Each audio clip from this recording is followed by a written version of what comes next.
पर आप सभी का स्वागत है। मैं अवनीश। आइए इसी के साथ स्वागत कर लेते हैं हमारे आज के गेस्ट बाबा रामदास जी का। बाबा जी बहुत बहुत स्वागत है आपका। नमस्कार। नमस्कार अवनीश भाई, राम राम। राम राम जी। दर्शकों, जब से कतर का एक मामला आया है जहां 8 भारतीयों को फांसी की सजा दी गई है, तब से बहुत सारी चीजें ऐसी हैं जो कतर की तरफ शिफ्ट हो गई हैं। लेकिन हमास तो आखिर हमास है। यहाँ हमास को लेके भारत में भी सपोर्ट जैसे दिख रहा है, यानी कहा तो जा रहा है कि फिलिस्तीन के समर्थन में खड़े हो रहे हैं, लेकिन ये सच है कि जो भी फिलिस्तीन का नाम लेके समर्थन में खड़ा हो रहा है वो समर्थन हमास का ही हो रहा है। यूरोप सबसे ज्यादा प्रभावित रहा है। यूरोप की अपनी त्रासदी रही है, उनका एक अपना कल्चर रहा है, लेकिन जर्मनी से इधर कुछ नई बातें निकल के आ रही हैं और ऐसा लगने लगा है कि क्या यूरोप अब समझने लगा है कि उसने क्या गलतियां की हैं। आइए सीधे चलते हैं बाबा रामदास जी के पास। बाबा जी, वो यूरोप जो हमेशा शरणार्थियों का दिल खोल के स्वागत कर रहा था, लेकिन अब कहीं कुछ समझ में आने लगी है क्या बात? जिस तरीके से जर्मनी विशेष तौर पर, क्योंकि जर्मनी का यहूदियों के साथ एक बड़ा पुराना नाता रहा है, ऐतिहासिक नाता रहा है। दर्शक उसको जानते हैं, बड़ा तीखा वो यादें भी हैं। तो जर्मनी इसको लीड करते हुए नजर आ रहा है और जर्मन ने ये एक सोच पनप रही है कि साहब यहूदियों का अब ज्यादा जो है वो प्रताड़ना न हो। तो एक तरह से जर्मनी जो है वो थोड़ा सा इसमें लीड करते हुए, हो सकता है उनका पुराना गिल्ट रहा हो यहूदियों के प्रति जो कुछ भी हुआ है जर्मनी में। तो ये क्या मामला है, ये कैसी प्रगति है जो जर्मनी में हमास यानी उसके खिलाफ और बाकी इस्लामी जो समर्थक हैं हमास के, उनके खिलाफ आया? देखिए, सिर्फ मामला सिर्फ जर्मनी तक सीमित नहीं है। पूरे यूरोप ने, सिर्फ हंगरी और पोलैंड, ये दो कंट्रीज को अगर छोड़ दिया जाए तो पिछले 10 सालों में पूरे यूरोप ने एकदम दिल खोल के जो है इन शरणार्थियों का स्वागत किया। सभी देशों में एक राइट विंग था जो कि इनको इसके खतरों से चेता रहा था, पर इसके बावजूद स्पेशली एंगेला मार्केल जो थी उनको अकल नहीं आई। और ये मल्टीकल्चरलिज्म का जो कीड़ा है ये तो पूरे यूरोप में घुसा हुआ था। पर आपको ध्यान होगा कि पिछले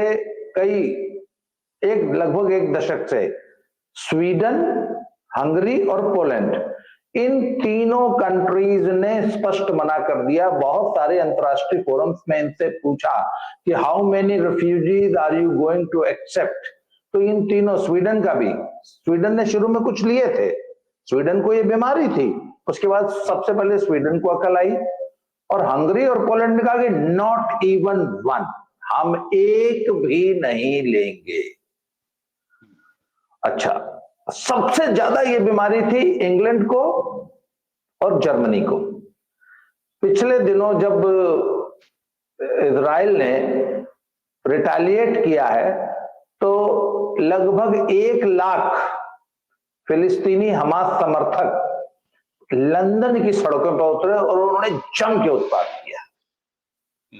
और जो इनका समर्थक मीडिया था पूरे विश्व में, हमारे देश में भी एक बहुत बड़ा इनका एक कमाल है, वो कहता है देखिए पूरा लंदन जो है फिलिस्तीन के समर्थन में उतर आया है।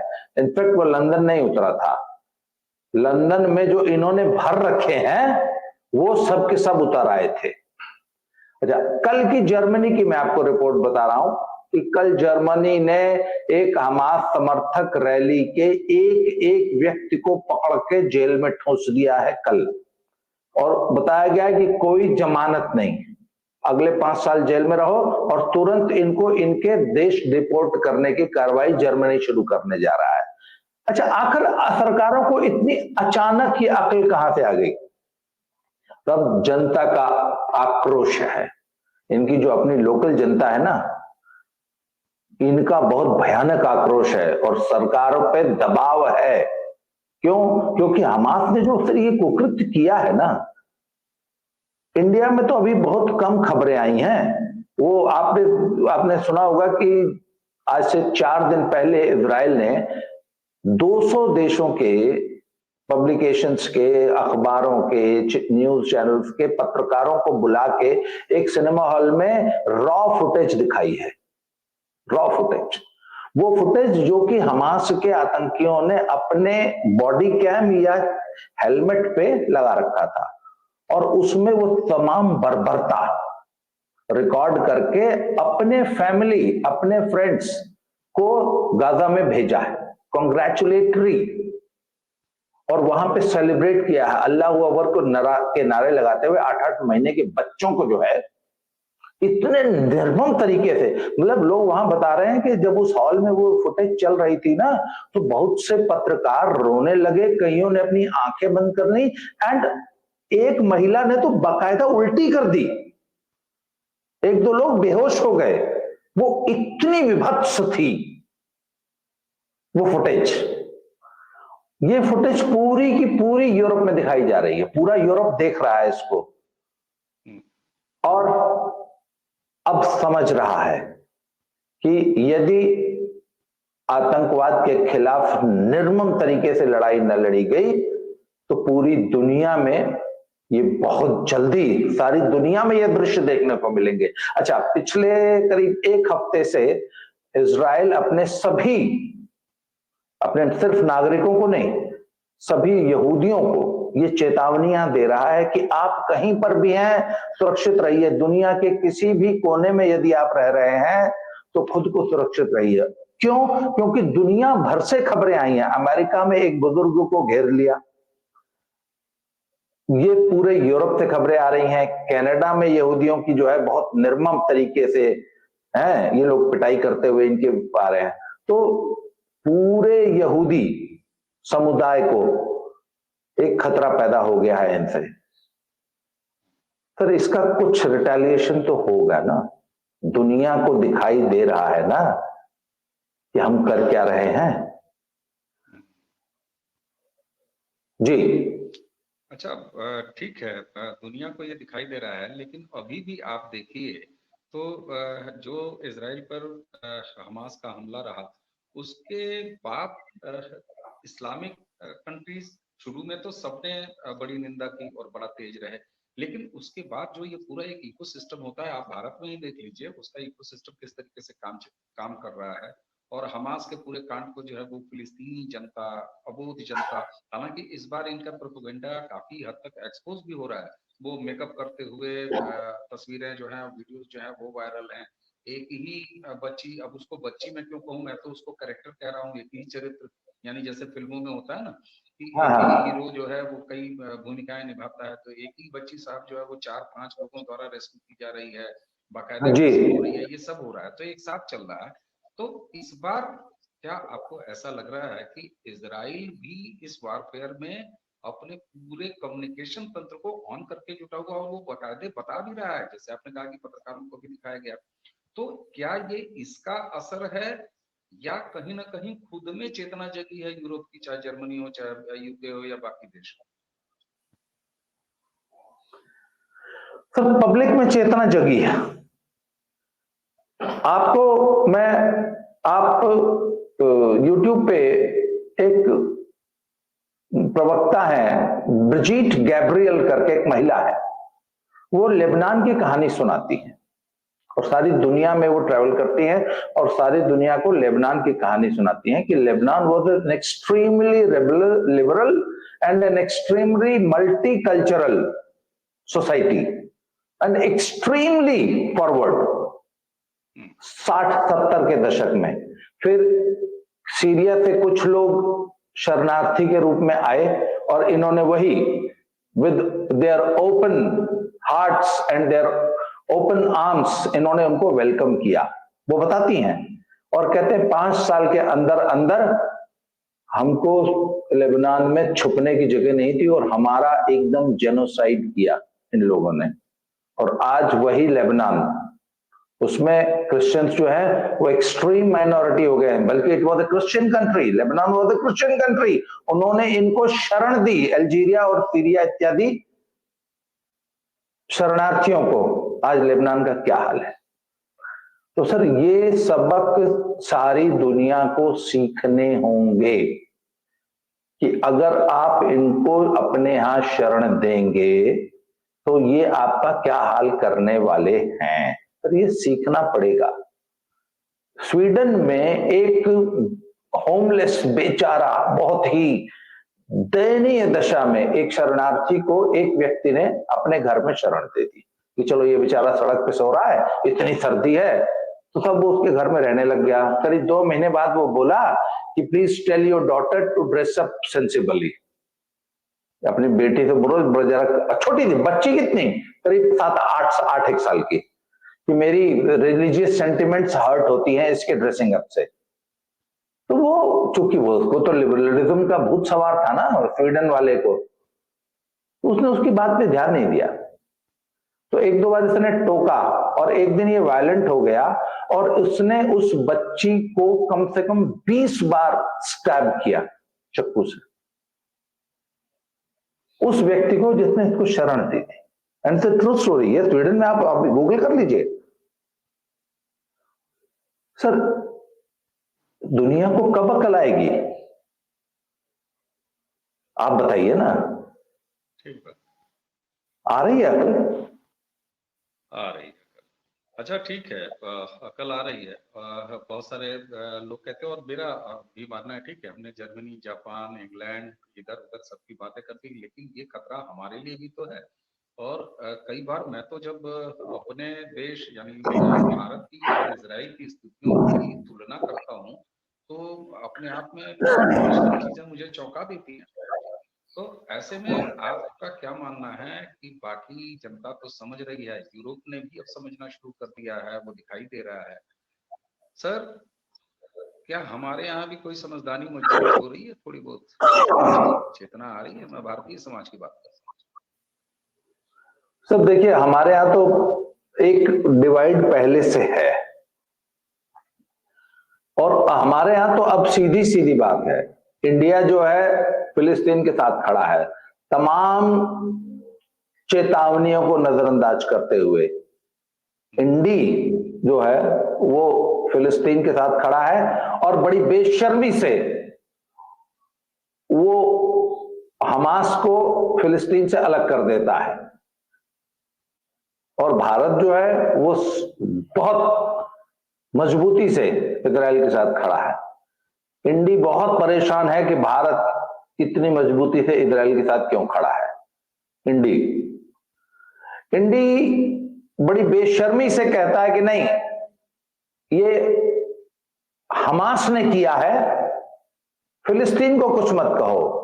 तो मेरा एक हमेशा सवाल है, तुम कहते हो कि फिलिस्तीन के पास खाना नहीं है, पानी नहीं है, दवाइयां नहीं है, कुछ नहीं है, और हथियार भरे हुए हैं।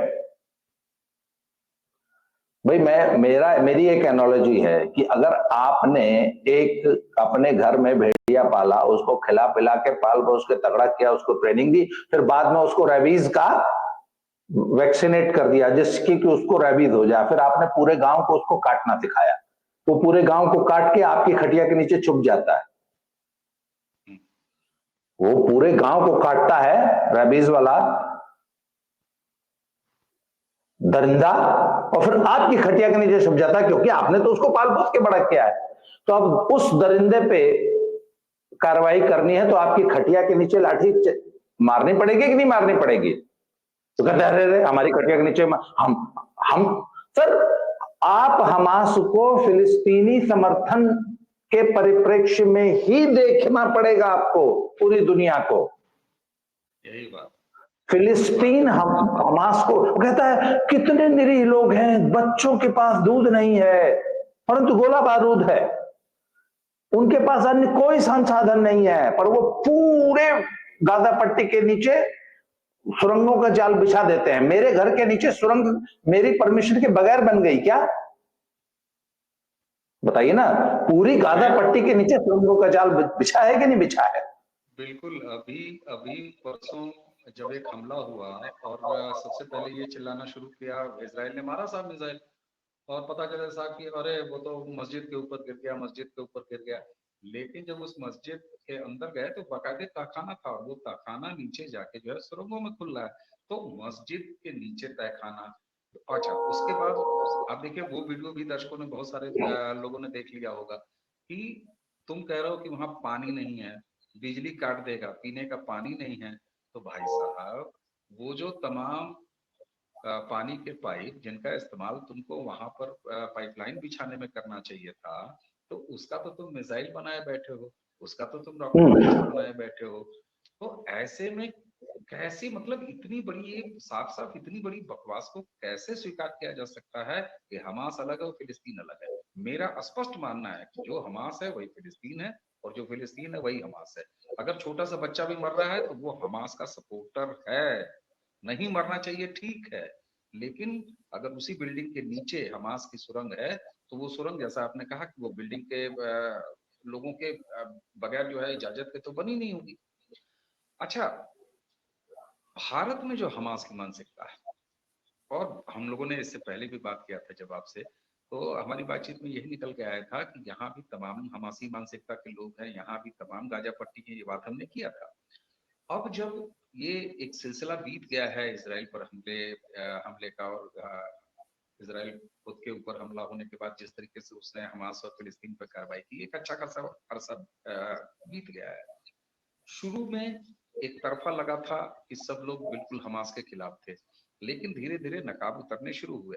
आप उधर देखिए तो ओवैसी नारा लगा रहा है, बाकायदे नारा लगा रहा है, हमास के समर्थन में नारा लगा रहा है। अब कुछ फैक्ट चेकर्स हैं, वो दुनिया भर के फैक्ट चेक करते हुए घूम रहे हैं। जो बौद्धिक पाखंडी वर्ग है, जो शुद्धतावाद बतियाता है, जो गिरोह का सदस्य है, जैनों के आपने सड़कों पर लौटना देख ही लिया। तो आप जिस तरह से कह रहे हैं कि एक कड़ी कार्रवाई जर्मनी कर रही है और बाकी यूरोप देश भी अब उस तरफ सोच रहे हैं, हमारे यहाँ साहब इनको लाठियों की सेवा क्यों नहीं मिलती, जो हमास के समर्थन में फिलिस्तीन का नाम लेके सड़कों पर उतर रहे हैं, चाहे वो नेती हो चाहे नेता हो, और चाहे भी ये जुमे के बाद जुटने वाली भीड़। तो एक एक अच्छा साइन हमारे यहाँ है कि जनता ने सड़क पे उतर के, है, कोई छिटपुट एकाध हो गया हो तो हो गया हो, अदरवाइज बड़े एरिया में सरेआम सड़क पर उतर के जनता ने समर्थन करने की हिमाकत नहीं की है। हिमाकत कर रहा है इनका पालतू मीडिया, जिसको हम लोग सुपारी मीडिया बोलते हैं, और इनका जो लेफ्ट लिबरल कबाल का जो लीडरशिप है।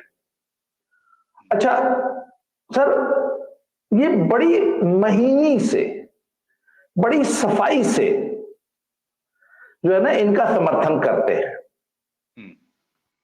और समर्थन करते हैं ह्यूमैनिटेरियन ग्राउंड पे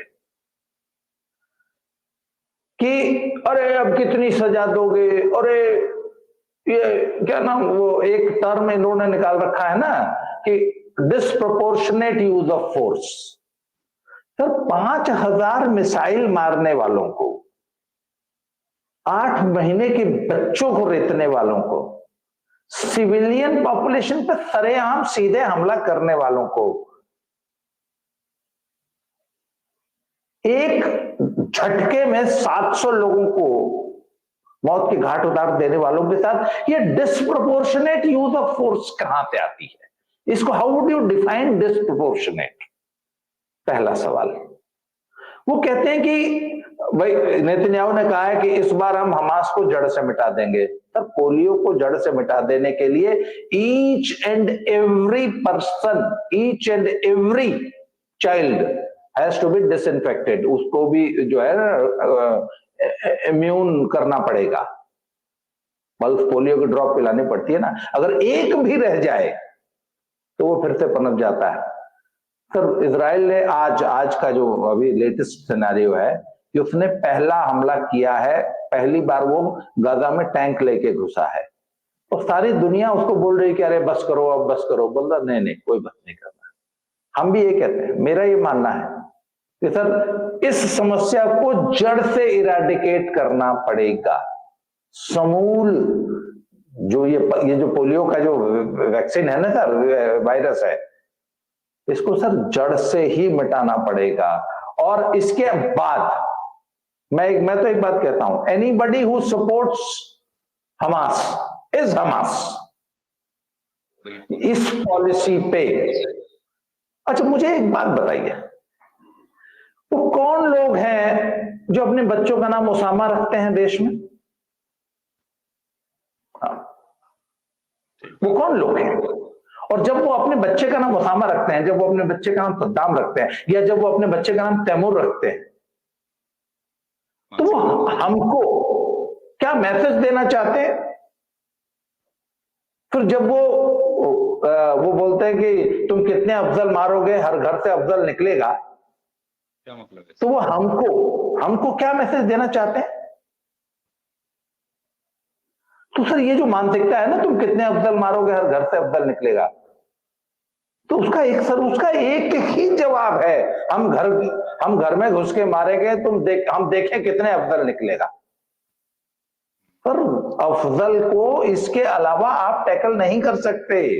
और सर अफजल उतना खतरनाक नहीं है, अफजल से ज्यादा खतरनाक ये सोच है कि हर घर से जो अफजल निकालने की बात करती है। एक बार बताइए, आज तक कभी आपको इस देश में ये नारा लगता मिला कि हर घर से एपीजे अब्दुल कलाम निकलेगा? आप बताइए। कभी नहीं सर, है कभी नहीं। इसी बात का तो ये देश, ये समाज जो है, इस देश का बहुसंख्यक समाज इसी बात की राह ताकता रहा कि कम से कम भारतीय हो जाओ, ये भारत है तुम्हारा, इसके लिए। हाँ। अच्छा, देखिए, एक भारतीय के रूप में अगर मैं ये शिकायत कर रहा हूँ बाबा जी कि भारतीय बन जाओ, अरे तुम अमेरिकन नहीं बन पाए, वहां रह रहे हो तो वहां उत्पाद कर रहे हो। तुम फ्रेंच नहीं बन पाए, फ्रांस में हो वहां उत्पाद कर रहे हो। तुम जर्मनी में हो, तुम जर्मन भी नहीं बन पाए। तुम यूके का भी नहीं बन पाए। तुम कहीं के नहीं बन पाए। और अगर मुस्लिम देशों की मैं बात कर लूं तो भैया तुम्हारे यहाँ वो कौन सी शांति है, आपस में भी लड़ रहे हो। मतलब कि फसाद का जो बेसिक एलिमेंट है वो तुम्हारे पास है। दुनिया का कोई भी हिस्सा बदल दीजिए, दुनिया का कोई भी देश बदल दीजिए, दिन बदल दीजिए, रात बदल दीजिए, लेकिन लड़ते हुए तुम ही दिखते हो। कहीं तुम्हारा नाम अब्दुल होता है, कहीं कुछ और होता होगा, कहीं तुम्हारा नाम लश्कर होता है, कहीं हमास होता है, कहीं तुम हाफिज सईद होते हो, कहीं तुम हमास के चीफ होते हो। कुल मिला के तुम्हारी मानसिकता एक ही है। ऐसे में बाबा जी, अगर चलते चलते मैं आपसे ये कहूं या पूछूं कि यूरोप बदल रहा है, वहां की मानसिकता बदल रही है, थोड़ी बहुत समझ में आ रही है। भारत में आपने कहा कि ये मामला जो है थोड़ा सा और अच्छे तरीके से जहां समझा जा रहा है, पिछले 8-9 सालों में वो समझ थोड़ी सी और मजबूत हुई है, जिसको लेके बहुत सारा दर्द है यहाँ के लोगों में कि ये समझ क्यों मजबूत हो रही है हिंदुओं के अंदर या बहुसंख्यकों के अंदर। क्या वैश्विक इस्लामी आतंकवाद के खिलाफ पूरे विश्व को एकजुट होते हुए देखने की कोई संभावना देख रहे हैं आप? तो मैं आपको ये कंक्लूडिंग रिमार्क में एक चीज जोड़ के फिर कंक्लूडिंग रिमार्क करता हूं। फिर मध्यकालीन इतिहास में, और आज से 1400 साल पहले से शुरू करके आज तक अगर हम आते हैं तो हमने मध्यकाल में पढ़ा कि साहब इतनी बर्बरता हुई कि पूरे शहर के शहर जो है विदा कर दिए जाते थे, है ना। दिल्ली को पता नहीं कितनी बार जो है कत्लेआम हुआ, और जब वो जो इनके इन्वेजन होते थे तो पूरा शहर और मर्दों को जो है ज़िबा कर दिया जाता था और महिलाओं और बच्चों को ले जाते थे। महिलाएं जो है वहां मंडियां लगती थी और बच्चों को अपने फिदाइन के रूप में, अपने सैनिकों के रूप में पाल पोस के उनको एक नई सोच के साथ, क्योंकि छोटा बच्चा उसको तो आप ज्यादा पालोगे वैसा पड़ जाएगा, उसको क्या मालूम कि मेरा इतिहास क्या है या मुझे कहां से लाया गया था। सर ये हमने कहानियां सुनी थी कि आज से 1000 साल पहले, आज से 800 साल पहले या आज से 1400 साल पहले फलाने जगह ऐसा होता था। तो सर ये हम आज देख रहे हैं, जो बर्बरता 1400 साल पहले थी, जो बर्बरता 1000 साल पहले थी, जो बर्बरता 800 साल पहले थी, जो बर्बरता 400 साल पहले थी, वही आज भी कायम है। सर पूरी दुनिया को इस तथ्य को स्वीकार करना पड़ेगा कि उस बर्बरता में रत्ती भर भी कमी नहीं आई है 1400 सालों में। ये फिलिस्तीन और हमास ने इस बार इजराइल में दिखा दिया है। सारी दुनिया को अगर अब भी नहीं दिखाई दे रहा है तो आप देख लीजिए कि आपकी आंख पर कितना मोटा पर्दा पड़ा है। हमको लगता था, देखिए मैं खुद कि नहीं यार इतना थोड़ी ना होता होगा यार, कहीं ये प्रोपेगेंडा तो नहीं है, कहीं ये वाकई इतिहास हमें गलत तो नहीं पढ़ाया जा रहा, कहीं हम सचमुच वुल्फोफोबिया, कहीं मेमने को सचमुच भेड़िया इतना बुरा नहीं होता है, ये वुल्फोफोबिया है। आज एक नया मैंने मीम पढ़ा है कि वुल्फ जो है वो भेड़िए से, मेमने से पूछ रहा है कि why are you suffering from wolfophobia, वो इतने बड़े बड़े दांत हैं उसके और वैसे करके उसको, तो हमें भी लगता था कि कहीं यार सचमुच आरएसएस का प्रोपेगेंडा तो नहीं है। अब भी कोई शक बचा है क्या सर कि 8 माह के बच्चा भी, 8 माह के बच्चे को भी एक टूल की तरह इस्तेमाल करने वाले लोग। तो सर अब और क्या चाहिए दुनिया को इस वायरस को समझने के लिए? अब और क्या वो ऐसा अपना विकराल रूप दिखाएगा कि लोगों को समझ में आएगा कि ये वायरस कितना खतरनाक है? ये है सर। ठीक बात। तो दुनिया कभी एक हो पाएगी, एक राय हो पाएगी कि इस जो दुनियावी राक्षस है जो पूरी दुनिया के लिए खतरा बना है, कई जगह तो खुद के लिए भी खतरा बना है, यानी अपने ही मुसलमानों के लिए खतरा भी बना हुआ है, उसके खिलाफ क्या दुनिया कभी एक होते हुए देख रहे हैं आप कि चलो भाई इसको खत्म किया जाए? तो बड़ा कठिन, बड़ा जटिल प्रश्न है। इस प्रश्न का जवाब इतना आसानी से मिलेगा नहीं, पर दुनिया की हर समस्या का एक ही हल है। दुनिया की किसी भी समस्या की बात करिए, एक ही हल है, एजुकेशन। व्यालोक भाई बार बार जो कहते हैं ना कि study the root cause, educate करना पड़ेगा पूरी दुनिया को कि ये एक वायरस है, देखिए माइक्रोस्कोप में ऐसा दिखता है, इसको पहचानो और इसको एरेडिकेट करना है। पर एजुकेट ही करना पड़ेगा। और एक मिनट, ठीक है ये खुद एजुकेट कर रहे हैं, आज 21वीं सदी में इन्होंने दिखा दिया ना सारी दुनिया को कि हम कितने बर्बर हैं। अब दुनिया को, अच्छा जब वो 43 मिनट्स की जो रॉ फुटेज इजराइल ने दिखाई सिर्फ उन पत्रकारों को, तो सारी दुनिया से एक आवाज उठी, आपको मालूम है कि नहीं नहीं कोई बात नहीं हम देख लेंगे, पूरी दुनिया को दिखाओ। और सारा एक एक करके धीरे धीरे करके वो फुटेज बाहर आ रही है। आने दीजिए, मैं तो कहता हूं बहुत जरूरी आना चाहिए, और जिससे न देखा जाए उसको जबरदस्ती ऐसे पकड़ के, वो गैंग ऑफ वासेपुर में ऐसे मुंह पे रख के पूछता देख देख देख, याद है वो सीन? मनोज वाजपेयी उसको दिखाता है ना, देख देख देख, जिससे न देखा जाए उसको जबरदस्ती दिखाओ कि ये देख तेरा यही हाल होगा, समझ जा बेटा। बिल्कुल ठीक। तो दिखाना पड़ेगा, बिल्कुल दिखाना और कोई पड़ेगा हल नहीं है। बिल्कुल दिखाना पड़ेगा, और इसके अलावा कोई राय नहीं है, कोई एजुकेट रास्ता नहीं है, कोई रास्ता नहीं है निश्चित रूप से। और कम से कम उन लोगों को वो जो महान लोग हैं जो अपने किचन में जो है ना वो टमाटर कटता हुआ अगर देख लें तो उनको गश आ जाता है, वैसे लोगों को वाकई उनका भवेला नकेला पकड़ के जो है ऐसे वीडियोस दिखाने चाहिए, और उनको जो है लगातार बैठ के दिखाना चाहिए कि ये देख लो आज ये है कल तुम हो सकते हो। कल तुम्हारी बारी है। बिल्कुल, आज निश्चित रूप से बारी है, और बारी लगातार होती जा रही है। आप देख लीजिए ना कौन सा देश बचा हुआ है इस समय, चाहे यूरोप उठा लीजिए, ठीक है आज इसराइल के बहाने हम बात कर रहे हैं, लेकिन बचा कौन है? हम कौन से बचे हुए हैं यहाँ भारत में? हमने कौन सी घटना है जो नहीं देखी है? वो तो भला हो कि पिछले 8-9 सालों से भारत के लोकतंत्र की ये एक तरह से महानता कहिए कि ठीक है भाई एक लोकतांत्रिक फैसला भारत की जनता दे रही है, और उस बहाने जो है कम से कम हम आप जो है इन मुद्दों पर बतिया भी रहे हैं, वरना साहब इन मुद्दों पे हम लोग बतिया भी नहीं सकते थे। तो बहुत सारी ऐसी चीजें हैं जिस पर बातें हो रही हैं और बात हो रही है, और आपने जो कहा ना कि ये वीडियोस अब धीरे धीरे निकल के फैल रहे हैं, तो ये भी सर्व शिक्षा अभियान का हिस्सा है सर। और अनौपचारिक शिक्षा इस समय ज्यादा ग्राह्य होती है और उसको जल्दी लोग पकड़ते हैं। तो उम्मीद की जानी चाहिए कि भारत भी सीखेगा, पूरा विश्व भी सीखेगा, समझेगा, पढ़ेगा, और मानवता के इन तमाम दुश्मनों को पहचानेगा। बाबा जी आज आपने समय दिया, आपका बहुत बहुत धन्यवाद। दर्शकों इसी के साथ बाबा जी को धन्यवाद देते हैं और आप सभी को प्रणाम, नमस्कार।